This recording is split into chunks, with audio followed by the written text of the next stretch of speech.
তালবুল ইলমে ফরিদাতুন আলা কুল্লি মুসলিম, এই যে তলবে ইলমের কথা বলেছেন, এটা হলো কতগুলো বেসিক ইলমের কথা। কিভাবে নামাজ পড়বে, সালাত আদায় করবে, রোজা রাখবে, ইমানের কি মৌলিক সংজ্ঞাগুলো, এগুলো আল্লাহ তাআলা প্রত্যেক মুসলমানের উপর ফরজ করে দিয়েছেন। কিন্তু তাফাক্কু ফিদ্দিন শুধুমাত্র আল্লাহ তাআলা নির্দিষ্ট কতগুলো মানুষের উপর ফরজ করে দিয়েছেন। আর এই মানুষগুলি যদি আপনি হন, ওই মানুষদের কাতারে যদি আপনি শামিল হন, তাহলে আপনি সবচেয়ে সৌভাগ্যবান মানুষ, যাদের কথা আল্লাহ তাআলা কোরআনে কারিমে আলাদা করে বলেছেন ফালাউলা নাফারা মিন কুল্লি ফিরকা। দুটো বিষয়ে অধিকাংশ মানুষ ধোঁকায় পড়েছে, বিভ্রান্তিতে পড়েছে, তারা এগুলোর সঠিক হক আদায় করতে পারেনি। একটা হলো আসিহা, সুস্বাস্থ্য, আল ফারাগ, দুশ্চিন্তা মুক্ত জীবন বা অবসরে থাকা। এই দুইটা সময়কে যদি সঠিকভাবে, দুইটা কাজকে, বিষয়কে যদি সঠিকভাবে কাজে লাগানো যায়, তাহলে ইনশাআল্লাহ আপনি সফল মানুষ জন্যে। সুতরাং নির্ধারিত বিষয়ে আমাকে কথা বলতে হবে। আলোচনা বিষয়টি ছিল উলামায়ে কেরামদের জ্ঞানার্জনের বিষয়ে কিছু কথা বলা। উলামায়ে কেরামরা আলহামদুলিল্লাহ, ওনারা এমনি আলোকিত মানুষ, ওনাদেরকে জ্ঞানার্জনের বিষয়ে কথা বলা প্রয়োজন আছে বলে মনে করি না, তবে শুধু স্মরণ করিয়ে দেওয়া। আল্লাহ সুবহানাহু ওয়া তাআলা ইরশাদ করেন, ইকরা বিসমি রাব্বিকাল্লাযী খালাক। আমি আয়াত এবং হাদিসগুলির অনুবাদ করব না। ইকরা বিসমি রাব্বিকাল্লাযী খালাক, এই আয়াতে আল্লাহ সুবহানাহু ওয়া তাআলা পড়াটা শুরু করতে বলেছেন, শেষ করতে বলেন নাই। আয়াতের কোথাও এই কথা বলা নাই যে শেষ করো, এখানে স্টপ, আর লাগবে না, শুধু শুরুটা করতে বলেছেন,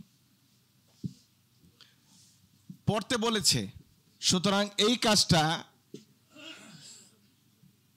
শুরু আছে, শেষ নাই।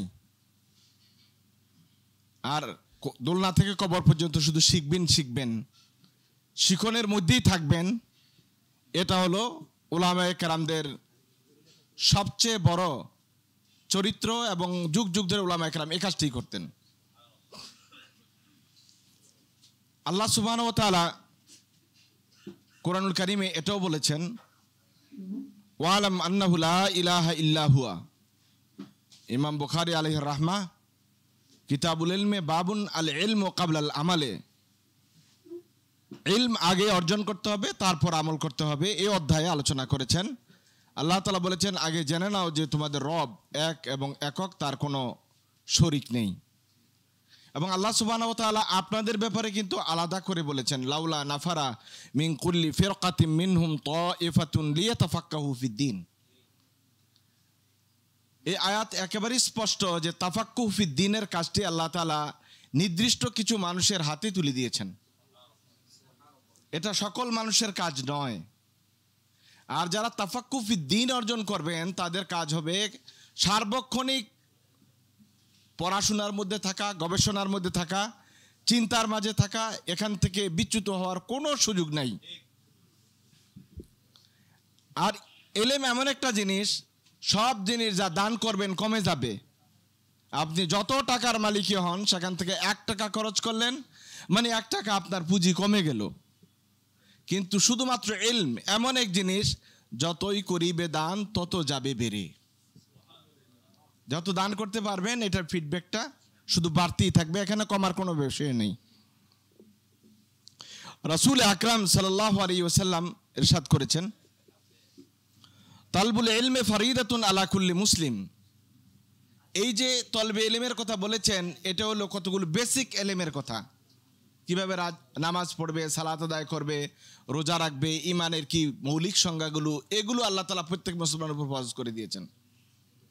কিন্তু তাফাক্কুহ ফিদ্দিন শুধুমাত্র আল্লাহ তাআলা নির্দিষ্ট কতগুলো মানুষের উপর ফরজ করে দিয়েছেন। আর এই মানুষগুলি যদি আপনি হন, ওই মানুষদের কাতারে যদি আপনি শামিল হন, তাহলে আপনি সবচেয়ে সৌভাগ্যবান মানুষ, যাদের কথা আল্লাহ তাআলা কোরআনে কারিমে আলাদা করে বলেছেন ফালাউলা নাফারা মিন কুল্লি ফিরকা। সুতরাং আল্লাহ তাআলা যেহেতু আপনাকে এই কাতারে শামিল করে নিয়েছেন, দয়া করে এটাকে গনিমত মনে করুন। এবং এটাকে যথাযোগ্য সম্মান দান করুন। ইবনু আব্বাস রাদিয়াল্লাহু তাআলা থেকে সহিহ হাদিস, বুখারী, তিরমিজি, ইবনু মাজাতে বর্ণনা করা আছে। রাসূল আকরাম সাল্লাল্লাহু আলাইহি সাল্লাম বলেছেন, হাদিস আপনারা সবাই জানেন, নি'মাতানে মাগমুনুন ফিহিমা কাসীরুম মিনান নাস, as-sihhatu wal faragu। দুটো বিষয়ে অধিকাংশ মানুষ ধোঁকায় পড়েছে, বিভ্রান্তিতে পড়েছে, তারা এগুলোর সঠিক হক আদায় করতে পারেনি। একটা হলো as-sihha, সুস্বাস্থ্য, আল ফারাগ, দুশ্চিন্তা মুক্ত জীবন বা অবসরে থাকা। এই দুইটা সময়কে যদি সঠিকভাবে, দুইটা কাজকে, বিষয়কে যদি সঠিকভাবে কাজে লাগানো যায়, তাহলে ইনশাআল্লাহ আপনি সফল মানুষ। আব্দুল্লাহ ইবনে মাসউদ রাদিয়াল্লাহু তাআলা বলতেন, আমি ওই লোকের ব্যাপারে সবচেয়ে বেশি খারাপ জানি যেই লোক তার সময়গুলোকে দিনের কাজেও লাগায় না, দুনিয়ার কাজেও লাগায় না, শুধু অযথা সময়গুলোকে অপচয় করে। আমার দৃষ্টিতে সে সবচেয়ে খারাপ মানুষ। আপনি প্রতিটা সেকেন্ড, প্রতিটা মুহূর্ত আল্লাহ তাআলা জন্য বেঁচে রয়েছেন এবং এই সময়টুকুকে কাজে লাগানোর দায়িত্ব আপনার। যে আল্লাহ তাআলা দয়া করে আপনাকে সুস্থ রেখেছেন, ভালো রেখেছেন, সুযোগ করে দিয়েছেন। হযরত আব্দুল্লাহ ইবনে আব্বাস রাদিয়াল্লাহু তাআলা থেকে আরেকটি হাদিস বর্ণিত হয়েছে। হাদিসটি যদিও ইমাম দারিমি দঈফ সনদে বর্ণনা করেছেন, কিন্তু অন্যান্য রওয়ায়েতে হেদায়েতুর রুওয়াত কিতাবে ইমাম নাসিরউদ্দিন আল আলবানী রাহিমাহুল্লাহ এই হাদিসটাকে সহিহ বলেছেন। এবং এটা আপনাদের কাছে একটা মাশহুর হাদিস, তাদারুসুল ইলমে সাআতাম মিনাল লাইলে খায়রুম মিন ইহইয়াহা। রাতের কিছু সময় জুড়ে যখন আপনি ইলম চর্চা করবেন, দিন চর্চা করবেন, সারা রাত জুড়ে ইবাদত করা আর কিছু সময় দিনকে ভালো করে তাফাক্কুহ করা, গভীরভাবে বুঝার চেষ্টা করার সওয়াব আল্লাহ তাআলার কাছে একই সমান। বরং আল্লাহ তাআলা খায়র বলছেন, বরং এর চেয়ে উত্তম হলো, ইবাদতের চেয়ে উত্তম হলো আল্লাহ তাআলার দিনটাকে বুঝার জন্য শ্রম দেয়া। সুতরাং আমাদেরকে অনেক ব্যস্ততার মাঝেও একটু সময় বের করে নিতে হবে, যে সময় আমরা কিছুটা তাদারুস, পড়াশোনা করার চেষ্টা করব, গবেষণা করার চেষ্টা করব, জানার চেষ্টা করব। এটা মনে করার কোনো সুযোগ নেই যে আমি তো কামেল পাস করেছি, মাস্টার্স পাস করেছি, আমার অনেকগুলো সার্টিফিকেট আছে, আমি অনেক কিছু জানি। এইটাই কিন্তু গুমরাহির এক নম্বর কারণ। যখন আপনি মনে করেছেন যে আপনার অনেকগুলো সার্টিফিকেট আছে, যখন আপনি মনে করেছেন আমি অনেক কিছু জানি, তখনই কিন্তু শয়তান আপনার উপরে ভালোভাবে ভর করতে পেরেছে এবং আপনি বুঝাতে পেরেছে যে আপনি জামানার মুজাদ্দিদ হয়ে গেছেন, আপনার পড়াশোনার আর দরকার নাই।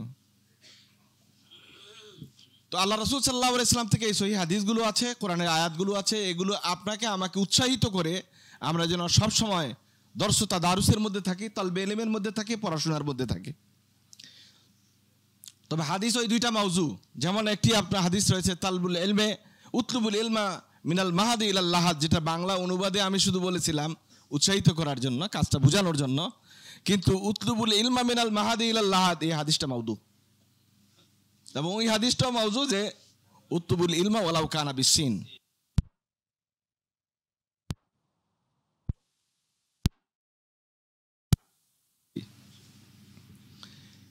এখন বিষয় হবে যে আমাদের অনেকের বয়স তো 40-এর উপরে, অনেকের বয়স 30-এর উপরে। এই বয়সে এসে পড়াশোনা করা কষ্টকর এবং বেমানান। এখন পড়তে দেখলে মানুষে কি বলবে? আমাদের এক ক্লাসমেট ছিল, বেশি পড়তে দেখলে সে বলতো, ভাই আপনি মনে হয় এই বিষয়ে কাঁচা, মস্কারা করে বলতো আর কি, মনে হয় আপনি কাঁচা, এই জন্য পড়েন, এখনো পড়েন।